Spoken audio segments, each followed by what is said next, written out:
Hello, John aka Chicken Fillets here Now, usually when I do these sort of videos, I usually have an idea of what I'm going to do.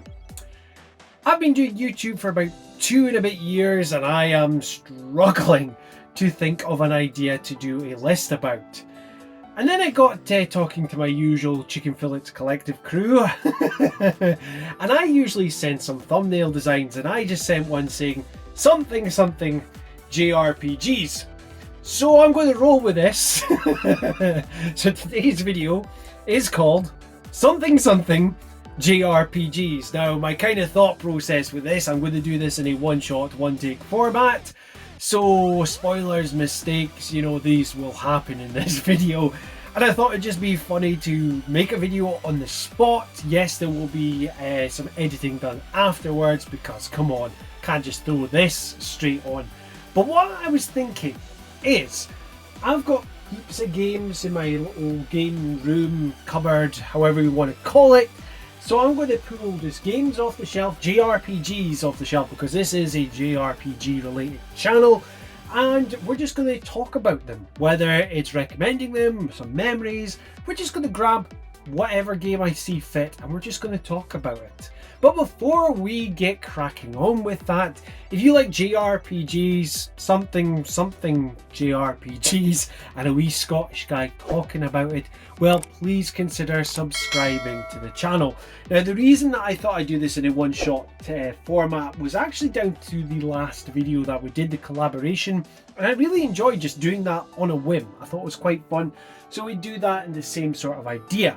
Now, in the game room on my top shelf, now over here you won't see much of it, but we've got the Dreamcast games, we've got Mega Drive. Now realistically, I don't have any JRPGs for them, so unfortunately we're going to skip those consoles. Although if you want me to talk about Sega Mega Drive games in the future, leave a comment in the bit down below. You know what I'm talking about. Anyway, let's talk about the Xbox games which are on the top shelf here. Now, me and my shortness, I'm going to have to grab one. Let's talk about a game which I really need to put more time into. Let's see if I can reach up. Oh my god, I'm going to knock stuff over. I know I'm going to do it. Now, this JRPG was recently talked about by a good friend of the channel, Eric Ladd. I'll see if I can get him to do a little clip of him going, what? So I can add it into here.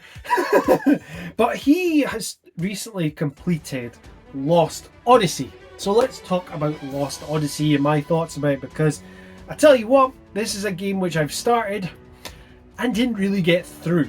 Okay, now Lost Odyssey is from Mistwalker. Now Mistwalker is the brainchild of Hironobu Sakaguchi, aka the father of Final Fantasy.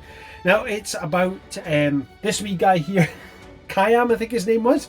Now, he is an immortal, and it's a game about how he has, for the past 1,000 years, he's been alive, but he's losing his memories, and there's all sorts of odds and sods. Now, a lot of people think that, well, realistically, that Lost Odyssey is the true Final Fantasy 13, because, well, we know how loved that game is. But why didn't I complete it, and what were my thoughts about when I did play it? Now, first and foremost, the turn-based battle system in this game I really like, with its ring system. It was with the Xbox 360, that 7th generation, I want to say, correct me if I've got my generations wrong.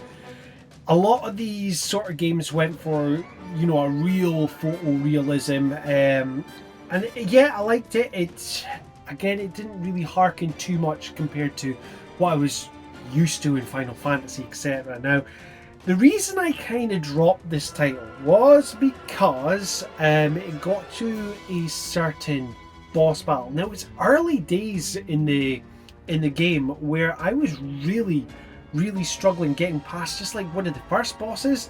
Now, there's a comment actually in Eric Ladd's retrospective about Lost Odyssey, which he even mentioned about, I can't believe this, right? I'm filming just now and there's a helicopter going over the house. It's really bugging me. Anyway, in part of his retrospective, He talks about how the start of the game is really hard with its battle system because you're underpowered. But once you get past this, you know, you should actually be able to complete it with ease. Realistically, I should get back to this one. It's just getting the Xbox hooked up. It's really one that I wish that Hironobu Sakaguchi would re-release. I mean, there's a small light, a small glimmer of chance with this maybe coming to another console, because we've got Fantasian now coming to all consoles, and that was an Apple exclusive. So Lost Odyssey is number 1 on this. So we've talked about the Xbox, so I think we'll move to a different console.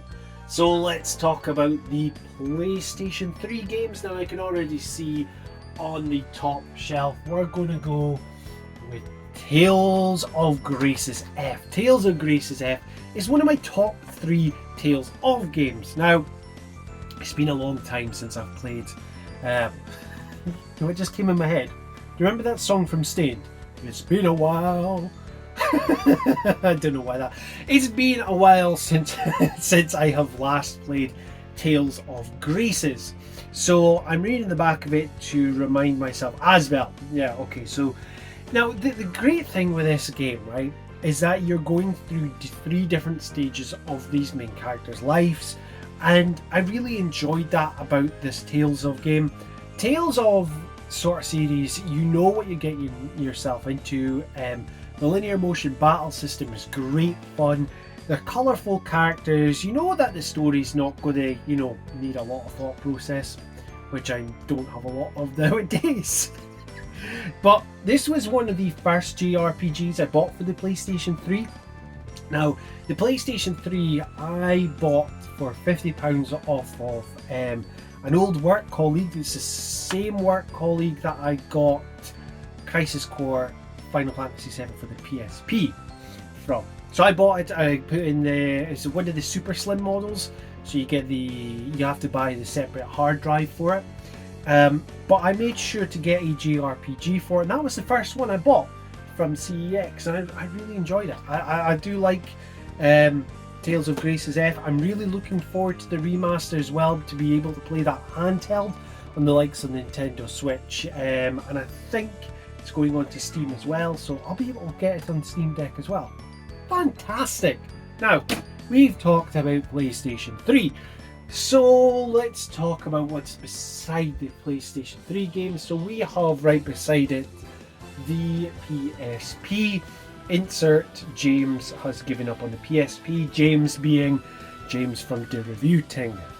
And I mean, if you're new to the channel, you'll have no idea what I'm talking about, but it's been an ongoing joke between us for a long time. Huh? With this thing again? Why didn't you just go?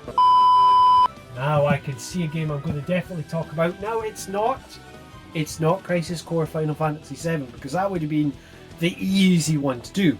But I'm going to talk about Valkyrie Profile Lenneth. Now Valkyrie Profile, it's a Square Enix JRPG. It was originally released on the PlayStation 1 from my remembering. Now we didn't get that in the PAL region in the UK. I think this was in North America and Japan only, I want to say, NTSC. So this is kind of like the remastering of it, and I had this on my wish list for quite a while, and I found it in a charity shop for like hee-haw, and I think it was like £2 or £3, and it was immaculate condition. Came with its instruction book. The game is currently in the PSP because that's the one I usually play, and it's, when you're playing it, it's a kind of a 2D perspective when you're in the dungeons, but when you're on the world map, you're flying around. It's a great Norse mythology game, one that I really wish kind of got a remake, or they actually did something better with the series, because Valkyrie Elysium's something else. So we've talked PSP. Now let's talk about another handheld, because I am a handheld gamer and we have got loads of JRPGs, but I've spotted one we're going to talk about, and it's one of my I've only got 2 limited run games, but this is one of them, and it's Cosmic Star Heroine. Now this is a RPG from Z-Boy Games, and it's like a 80s sci-fi, like Saturday morning cartoon, like RPG. That's what it reminds me of. And it's pixel art. It takes inspiration from its battle system from like Chrono Trigger. It's so much fun, and it's not really a long game either. I think, of my remembering, and correct me if I'm wrong, I think it's about 10 to 20 hours you can complete this game. I really should go back and play this again, but you see this recommended in a lot of lists, indie lists, etc. The other great thing, now I'm not usually big on limited run games, but this came with a booklet as well, an instruction manual, and it's immense. So yeah, Cosmic Star Heroine. So, I think we can skip the Wii U because I've only got 4 games for that, and they're not really JRPGs. So we're going to move on to the Nintendo 3DS. So, let's have a look at the ones we've got here. What one can we talk about? I know what we're going to talk about. One of my surprise games of this year that I played, I bought a whole heap of games from Argos. Argos is a store in the UK. It does like pretty much sells everything, and they were selling off their 3DS games during COVID for like 2-3 quid a pop, brand new. So I got Yokai Watch 2 Bonus Spirits from Level 5 Studios. Now I also got the first one as well, and I played both of them this year and was just taken by them because you can see I've got my own little Jabanyan on the shelf because of this game. So Yokai Watch 2 is the sequel to Yokai Watch, and it's kind of like a Monster Hunter style, not Monster Hunter, like a Pokemon kind of monster gathering sort of game. It's kind of like an auto combat system or stylus turn-based combat. That's what I was trying to remember. So you're using your stylus, there's a wheel at the bottom of the screen, and you're flicking through different actions whilst they're auto attacking. So this is doing like special attacks. Like some of the things will come up, you have to do a little shape, a little doodle, and it like does a special attack. You spin something on the screen. It's really good fun. There's a lot of comedic writing with this as well, and the scope of this game as well for being a 3DS game is massive because you go between different parts of the city, etc. Now I'm not going to go into any spoilers of the game, but it's just amazing. I really enjoyed it, and it made me want to get Yokai Watch 3. Yeah, that's expensive. If I'm sounding rough, by the way, I'm just coming over the tail end of like a bug, so excuse the voice, etc. Now, PlayStation 1, anyone? Now, the easy option I can see right here is Final Fantasy VII, but you know me, I like Final Fantasy VII, it's my favourite. Let's talk about... Now, can I get away with this one? Yeah, let's talk about it. Let's talk about this game. Now, it's not a JRPG, but has JRPG elements to it. Guys, look who's on it. Cloud from Final Fantasy VII. Now, Guys is a fighting game, essentially. It was, now from my remembering, it was an arcade game over in Japan. Now, the reason that we got this when we were younger, well, come on. We spotted it in Electronics Boutique when that was a thing in the UK, and I spotted Cloud on the cover, and I was like, Mom, buy it, please. And she caved in, and we got Guys, and yeah, I mean, it's a cracking game. It's full of mini games as well. Like you can make Sephiroth race Cloud on a beach, like what is it, International Track and Field, where you do the button bashing. There's an actual like full scale RPG in this as well. I'm looking at the back as well, and like you could unlock different characters from Final Fantasy VII. So there was Yuffie, Tifa, Vincent maybe, and Zack. So there's a fair amount of characters in this game. And the original characters as well were brilliant. There was a guy in it which could launch rockets from his knee. Go figure. So yes, our guys. So we're getting on to the remainder of the shelf. So let's talk about a Switch game. Oh, there is so many JRPGs here. What we gonna talk about? I know. Let's give myself something which is going to be harder to talk about. Octopath Traveler. So Octopath Traveler is a title which I struggle with. I've tried to replay this game multiple times. I've even done a very early video on this channel documenting my struggles with this game. The game is gorgeous. Octopath Traveler's battle system is amazing, but it's the grind of this game which I really struggle with. My general time's precious for me, and grinding in JRPGs I don't have as much time for as I used to be. Now, we do have the nature of the Switch where it's pick up and play, you know, and I could do some grinding here and then, but for some reason it feels like when you're grinding on there, it takes forever to level them up. I really want to get past this game. I really do. I've tried to complete it a few times. There's nothing against it. I do like Octopath Traveler. I just need to get good. Right. PS5 and PS4. Now down here, I've got a new shelf in here which has got the majority of my PlayStation 2 games. So, now don't worry. We're not going to talk about Final Fantasy VII. We'll talk about Final Fantasy 16. Oops. Final Fantasy 16. This was the game which made me want a PS5. Now, the PlayStation 5 had like a big, during COVID, it had like a big reveal. And it had what games were coming out for it. Final Fantasy 16 got shown and I was just hooked straight away. I couldn't believe what I was seeing. Just like the battles. I remember you see Clive and the fire in his eye, and like I think it goes into like a big battle scene, etc. And I thought, this looks amazing. And it didn't disappoint. Final Fantasy 16, it is I say controversial.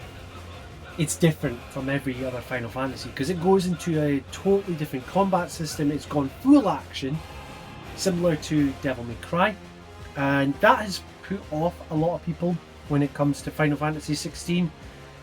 But more and more I think about this game after playing it, I really do believe this is one of the better Final Fantasies.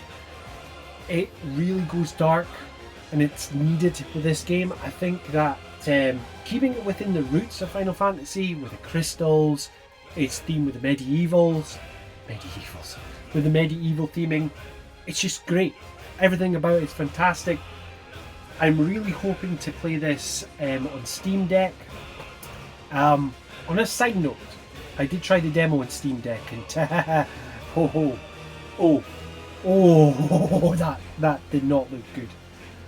Hopefully though, this patch is out for the game when it comes out, and there'll be more sort of like tutorials of how to optimize it for the Steam Deck.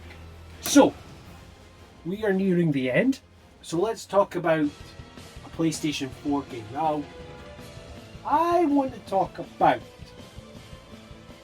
there's so many games here I could talk about. Well, not talking FF7 remake, that's an easy one. FF15 we've talked about before. Let's talk about Tales of Zestiria, because this is a Tales game which gets a lot of flack. Now I can understand why it gets a lot of flack. Is it deserved? No.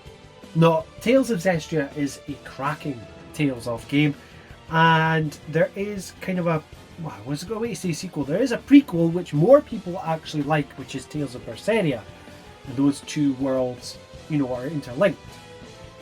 Now, Tales of Berseria was what made me get Tales of Zestiria, and I really enjoyed it for what it was. It's not the best Tales of game, don't get me wrong. It's not like, you know, the be all end all.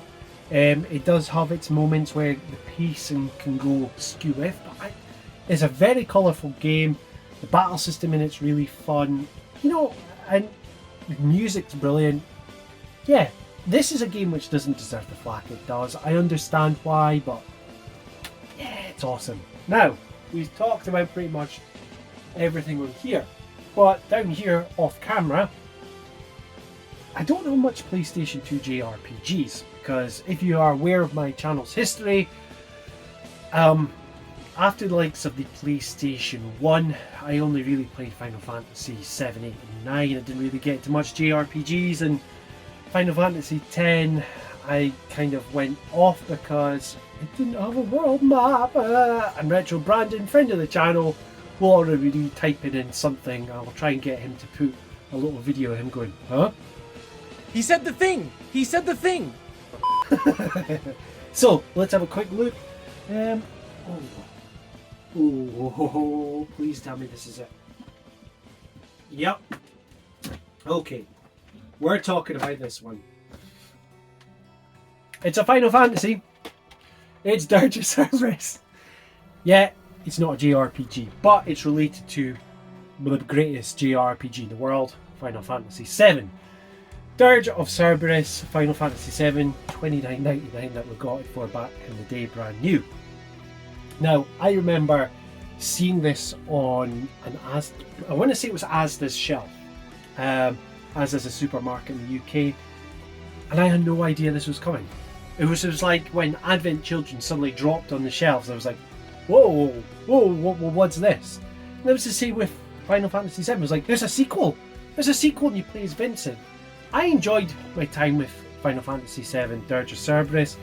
You play as Vincent Valentine, which, by the way, I mean, with a full-on game being dedicated to Vincent Valentine, who was a secret character, basically, you could miss him out completely. I missed out Vincent Valentine on my first ever playthrough of Final Fantasy VII. It wasn't until I got like one of these big cheap books that they used to sell in like shops, where it was like a walkthrough of Final Fantasy VII. I was reading it going, who's this Yuffie? Who's this Vincent? So yeah.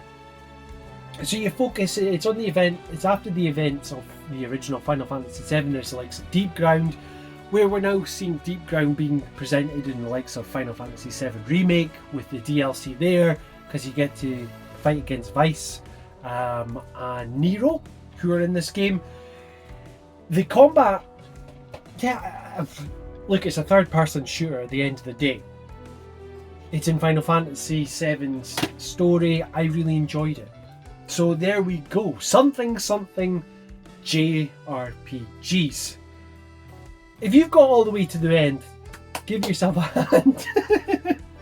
But what I want to know here is, well, what is your something JRPG? What is your favourite JRPG or spin-off game? Yeah, let's make that the question. What's your favourite spin-off of a JRPG? Let me know in the comments down below. Now, if you like what you're hearing and seeing on this channel, well, please help me grow it by liking, sharing and subscribing. And if you want to be kept up to date with everything Chicken Fillets, you know what to do. Hit that notification bell. This has been John, aka Chicken Fillets, and until next time, tatty bye. We got through it! Ha ha!